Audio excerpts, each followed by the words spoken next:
अगर गणेश जी महाराज आपके घर में आ रहे हैं, भगवान कृष्ण आपके घर में आ रहे हैं, भगवान राम आपके घर में आ रहे हैं, सदगुरु आपके दरवाजे पर पधार रहे हैं, भगवान गणेश जी महाराज आपके यहां प्रवेश कर रहे हैं, तो दरवाजे के दोनों कोने पर, दोनों दीवार के साइड में 2 स्वस्तिक बनना चाहिए, एक हल्दी का, एक कुंकू का।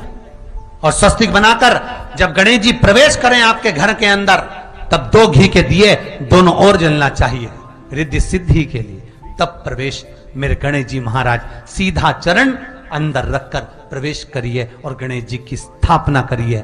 और स्थापना के समय पर 2 बिंदी, जहां गणेश जी बैठे साइड में कोई दीवार हो तो एक हल्दी की, एक कुंकू की बिंदी जरूर लगाएं। क्यों? जब आखिरी दिन हम अनंत चतुर्दशी के दिन गणेश जी को जब विदा करें, तो ये रिद्धि और ये सिद्धि, ये कुंकू और हल्दी की बिंदी नहीं, ये रिद्धि और सिद्धि हैं। बहुएं हमारे घर में रह जाए, भले बेटा काम पर चले जाए।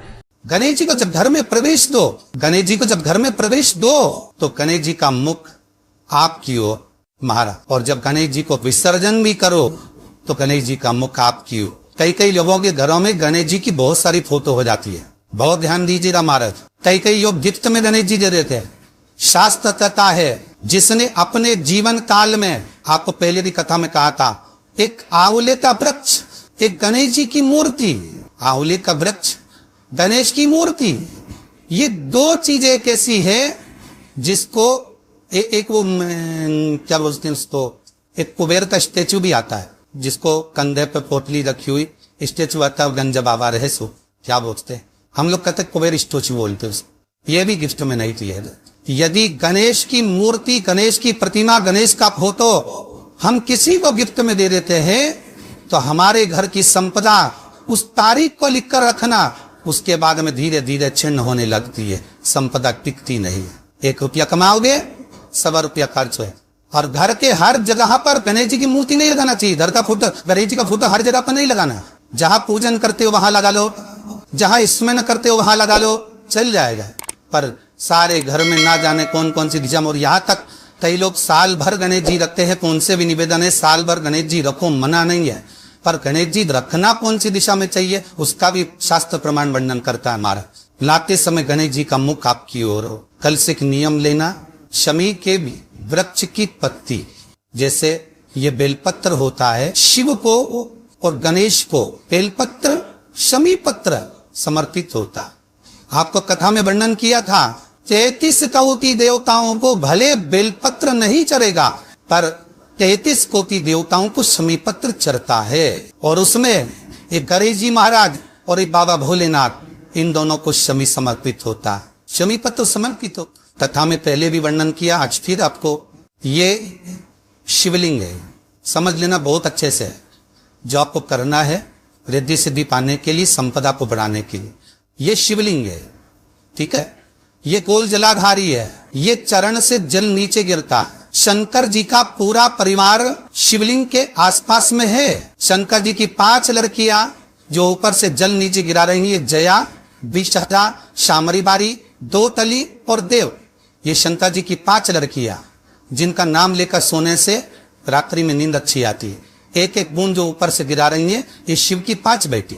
जहां से जल नीचे गिरता है, शिवलिंग का जो जल नीचे जाता है, उसके राइट भाग में गणेश जी का स्थान, लेफ्ट भाग में कार्तिकेय का स्थान, बीच में शंकर जी की सबसे छोटी लड़की अशोक सुंदरी का स्थान। शिव महापुराण की कथा करती है और गणेश चरित्र पंचमन कर रहे हैं।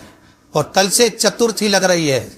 जिसके घर में संपदा की कमी पड़ती हो, बीमारियां ज्यादा फैल रही हो, बहुत कष्ट हो महाराज, बहुत ज्यादा दुखी हो महाराज, कोई काम नहीं बन रहा, बहुत तकलीफ में हो, तो शमी पत्र, शमी की पत्ती, जहां गणेश जी का स्थान है वहां पर 5 शमी पत्र 5 समर्पित करें और शंकर जी के ऊपर 3 शमी पत्र समर्पित करें। बहुत ध्यान देना, 5 शमी पत्र जहां गणेश जी का स्थान है शिवलिंग में, वहां समर्पित करें। 3 शमी पत्र शिवलिंग के ऊपर समर्पित करें। 1 शमी पत्र शंकर जी की चौखट पर लेफ्ट भाग में जाते समय आपका उल्टा हाथ, जब मंदिर से निकलो तो उल्टी हाथ पर लेफ्ट भाग में शंकर जी की चौखट पर समर्पित करें 1 शमी पत्र।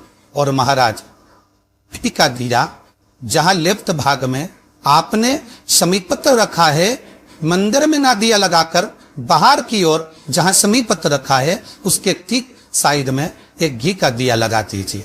केवल गणेश चतुर्थी से लेकर अनंत चतुर्दशी तक गणेश पुराण कथी है भगवान गणेश जी का, मोर ध्वज का, मयूर ध्वज गणेश का नाम लेकर जो ये दीप शमी पत्र चढ़ा देता है उसके घर से कभी रिद्धि सिद्धि नहीं जाती, वैभव प्रतिष्ठा नहीं जाती। कर कर देखना, अगले साल तक आपका व्यापार कितना चलता है हमको बताना जरूर। करके देखो एक बार। गणेश पुराण का, शिव महापुराण का ये प्रसंग करिए, जीवन में उतारिए। चतुर्थी से लेकर अनंत चतुर्दशी तक गणेश जी का मूल स्थान आपको गणेश जी की मूर्ति पर चढ़ाने का नहीं बोल रहे। क्यों नहीं बोल रहे? क्योंकि गणेश जी की आप प्रतिष्ठा करोगे तो वो टेम्परेरी है, 10 दिन के लिए कर दिया फिर वापिस विसर्जन कर दिया। पर जहां शंकर मंदिर में वेद गए, शिवलिंग स्थापित हो गया, वहां ना जाने कितने समय से शंकर की आराधना हो रही है, वहां गणेश जी सदा विराजमान है। और देखो ये 10 दिन में अगर आपने शमी पत्र बिल्कुल मन से समर्पित करा है ना, तो मेरा विश्वास कहता है, शिव महापुराण का, मेरे बाबा विश्वनाथ की कृपा कहती है, मेरा मन कहता है 10 दिन के अंदर आप शमी चढ़ाएंगे ना तो कुछ ना कुछ अच्छी खबर जरूर मिलेगी, ये पक्का। पर हमें बताना जरूर, व्हाट्सएप पर हो, मैसेज जरूर करना कि क्या फायदा हुआ आपको 10 दिन के अंदर, बोलना जरूर। कर कर देखिए। शिव स्मरण, भगवान गणेश शिव। तीसरा क्रम, गणेश जी की मूर्ति जब लेकर आओ तो गले में जनेऊ के रूप में या कमर पर सर्प जरूर होना चाहिए। गणेश जी की मूर्ति में जनेऊ के रूप में सांप हो या कमर पर बंधा हुआ सांप हो, वो गणेश जी संपदा देने में पीछे हटते ही नहीं। गणेश जी की मूर्ति में कंधे पे जनेऊ के रूप में सांप हो या पेट पर कमर पर सांप बंधा हो तो संपदा देने में कमी नहीं रहती, अपार संपदा। शिव पुराण कहती है चाहे सोमवार करो, मंगलवार करो, बुधवार करो, एकादशी करो, प्रदोष करो, तुम्हारी मर्जी पड़े जो व्रत करो, पर तुम्हारे चेहरे पर उस व्रत में प्रसन्नता होना चाहिए। अगर चेहरे पर प्रसन्नता नहीं है, भगवान उस व्रत को स्वीकार नहीं करता। आज हरतालिका तीज है, कल चतुर्थी है, पंचमी है, आप जो भी व्रत करो आपके चेहरे पर एक प्रसन्नता का भाव होना चाहिए कि मैं आनंद से भगवान को रिझाने के लिए ये व्रत कर रहे, भगवान को पाने के लिए होना चाहिए भाई। अगर गणेश जी महाराज आपके घर में आ रहे, भगवान कृष्ण आपके घर में आ रहे, भगवान राम आपके घर में आ रहे, सदगुरु आपके दरवाजे पर पधार रहे हैं, भगवान गणेश जी महाराज आपके यहाँ प्रवेश कर रहे हैं, तो दरवाजे के दोनों कोने पर, दोनों दीवार के साइड में 2 स्वस्तिक बनना चाहिए, एक हल्दी का, एक पोको का, और स्वस्तिक बनाकर जब गणेश जी प्रवेश करें आपके घर के अंदर तब 2 घी के दिए दोनों ओर जलना चाहिए, रिद्धि सिद्धि के लिए। तब प्रवेश मेरे गणेश जी महाराज सीधा चरण अंदर लगकर प्रवेश करिए और गणेश जी की स्थापना करिए। और स्थापना के समय पर 2 बिंदी जहां गणेश जी बैठे साइड में कोई दीवार हो तो ये हल्दी की एक पोको की बिंदी जरूर लगाए। क्यों? जब आखिरी दिन हम अनंत चतुर्दशी के दिन गणेश जी को जब विदा करें तो ये विद्धि और ये सिद्धि, ये कुंकू और हल्दी की बिंदी नहीं, ये रिद्धि और सिद्धि है। बहुए हमारे घर में रह जाए, भले बेटा काम पर चले जाए, क्या होता है रिद्धि सिद्धि हम साथ में गणेश जी के विसर्जन कर देते हैं। अगर बिंदी नहीं लगाते तो रिद्धि सिद्धि गणेश जी के साथ चली जाती है। अगर 2 बिंदी हमने दिमाग पर लगा दी तो वो रिद्धि सिद्धि घर में रह जाती है, गणेश जी जरूर विसर्जन हो जाए। उसको रखो।